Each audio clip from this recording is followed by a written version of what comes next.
নমস্কার বন্ধুরা, আজ আপনাদের সাথে শেয়ার করতে চলেছি বিভিন্ন বা রকমারি ধরনের শাক ভাজা রেসিপি। আপনারা প্রথম থেকে পুরো ভিডিওটা শেষ পর্যন্ত দেখতে থাকুন।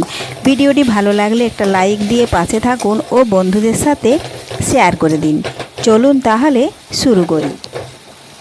তার জন্য দেখুন বন্ধুরা, বাড়িতে যে বস্তায় বা টবে আমি শাক বুনেছিলাম সেই শাকগুলো দেখুন এখন তুলে নিচ্ছি। দেখুন এখানে পালং শাকের বীজ ছড়িয়েছিলাম, সেগুলো তুলে নিয়েছি। আর এখন তো পালং শাকের সিজন নয়, তাহলে এগুলো কিন্তু বেশি দিন রাখা যাবে না। এই দেখুন এখনই তুলে নিচ্ছি। আর বাজারে যে সব শাকসবজি আমরা খেয়ে থাকি সেগুলো কিন্তু সারে পরিপূর্ণ, ওই শাকগুলো খাওয়া অতটাও ভালো নেই। আর এই জন্য বাড়িতে জায়গা না থাকলেও আপনাদের এইভাবে বস্তার মধ্যে কিংবা টবে বালতির মধ্যে যদি এইভাবে বিভিন্ন ধরনের শাক ছড়িয়ে রাখেন, তাহলে সেই শাকটা কিন্তু খাওয়া খুবই ভালো। যেহেতু বাড়িতে আমরা গোবর সার ছাড়া অন্য কোনো সার ব্যবহার করে থাকি না, এই জন্যই। আর বাড়ির শাক কিন্তু খাওয়া খুবই ভালো। আর এমনিতেও শাক সবজি খাওয়া শরীরের পক্ষে সব থেকে বেশি ভালো। কম বেশি এর শাক সবজির গুণাগুণ সম্পর্কে কম বেশি আপনারা সকলেই জেনে থাকবেন। তো দেখুন আমি এগুলো তুলে নিয়েছি। এখন দেখুন তুলে নেব আবারও অন্যান্য শাক। তো দেখুন বন্ধুরা তুলে নিয়েছে। দেখুন এখানে এগুলো হচ্ছে পালং শাক বেরিয়েছিল, তুলে নিয়েছি। আবারও সজনে শাক ডাল নিয়েছি, সেগুলোও বেছে নিয়েছি। জটলোটে শাক নিয়েছি, কাঞ্চিড়া শাক নিয়েছি, সেগুলো আপনাদেরকে সবই দেখাচ্ছি।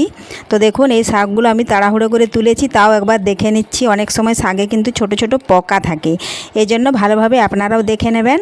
আর এই দেখুন এখানে কিন্তু শাক বেরিয়েছে। দেখুন এগুলো হচ্ছে জটলোটে শাক। দেখুন জটও হয়ে গেছে, একটু বড় হলেই কিন্তু এগুলো জট হয়ে যায়, এজন্য এগুলো তাড়াতাড়ি তুলে নিতে হয়।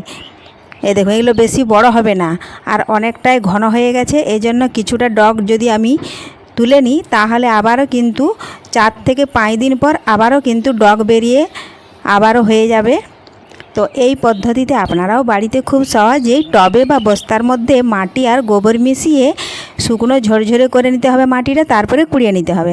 তো দেখুন বন্ধুরা আমি তুলে নিয়েছি আমাদের বাড়ির শাক। প্রথমে সজনে শাক বেছে নিয়েছি, এখানে নিয়েছি দেখুন কুমড়ো শাক, এই দেখুন। আর এ দেখুন এখানে হচ্ছে কুলেখাড়া শাক। আর তারপরে নিয়েছি দেখুন জটলোটে শাক, এগুলো দেখুন কাঞ্চিড়ে শাক, আর এই যে সালন্তি শাক, এমনি বিভিন্ন ধরনের শাক মিশিয়ে আমি অনেক রকমের করে নিয়েছি, 6-7 রকমের। আর এইভাবে সমস্ত শাক মিশিয়ে একসাথে যদি রান্না করা হয়, শাকটা কিন্তু খেতে হেভি টেস্ট। এখন সমস্ত শাক দেখুন আমি বনিয়ে নেব।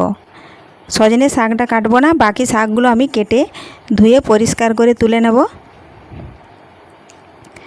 আর এদিকে দেখুন আবারও বস্তার মধ্যে শাক আছে, এই দেখুন। এখন আমি দেখুন কড়াই বসিয়ে দিয়েছি, আর শাকগুলো আগে থেকে কেটে ধুয়ে নিয়েছিলাম। দেখুন ওটা কিন্তু দেখানো হয় না, তাহলে ভিডিওটা অনেকটাই বড় হয়ে যাবে। আর শাক কাটতে আপনারা কম বেশি সবাই জেনে থাকেন। এই দেখুন সামান্য পরিমাণে একটু লবণ দিয়ে দিলাম, হাত দিয়ে শাকেরগুলো মাখিয়ে নিচ্ছি।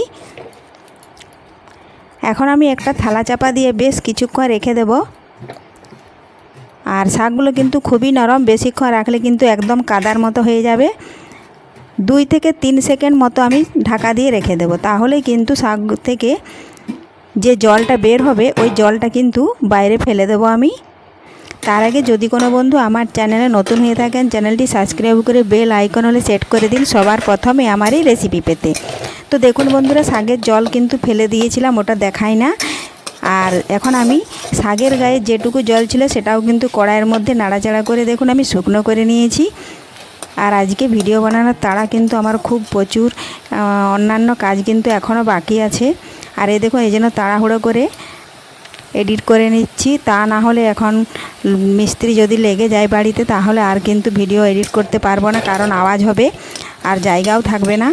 এই দেখুন বন্ধুরা আমার কম শাক, তার জন্য কড়াইয়ের মধ্যে এইভাবে সাইডে সরিয়ে আমি মাছটা ফাঁকা করে নিলাম। এখন গ্যাসের আঁচটা সামান্য পরিমাণে একটু বাড়িয়ে দিলাম, পরিমাণ মতো দিয়ে দিচ্ছি আমি সাদা তেল। এখন সাদা তেল ভালোভাবে একটু গরম করে নেব। আমি এখানে সাদা তেল দিচ্ছি, আপনারা পারলে সরষের তেলও দিতে পারেন, তাতেও কোনো অসুবিধা নেই। শাক ভাজা কিন্তু খুব স্বাদ হবে।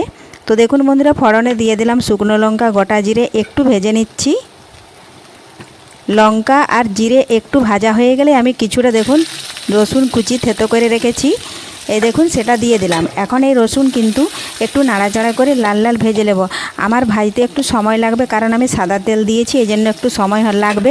আপনারা যদি সরষের তেল দিয়ে দেন তাহলে কিন্তু রসুনটা তাড়াতাড়ি লাল হয়ে ভাজা হয়ে যায়। তো দেখুন বন্ধুরা, নাড়াচাড়া করে নিতে হবে এইভাবে। যখনই রসুনটা লাল হয়ে আসবে বা রসুন থেকে একটা ফ্লেভার গন্ধ উঠবে, সুগন্ধি, দেখুন শাকটা মিশিয়ে দিলাম, রসুনটা ভাজা হয়ে গেছিলো। আর এই দেখুন এইভাবে মিশিয়ে নাড়াচাড়া করে বেশ কিছুক্ষণ ভেজে নিলেই কিন্তু তৈরি হয়ে গেল বিভিন্ন বা রকমারি শাক ভাজা রেসিপি। তো বন্ধুরা, আজকের এই রেসিপি আপনাদের কেমন লেগেছে অবশ্যই কমেন্ট করে জানাবেন। পুরো ভিডিওটা ভালো লাগলে লাইক, শেয়ার, সাবস্ক্রাইব করবেন। ধন্যবাদ। ফিরে আসছি পরের ভিডিওতে।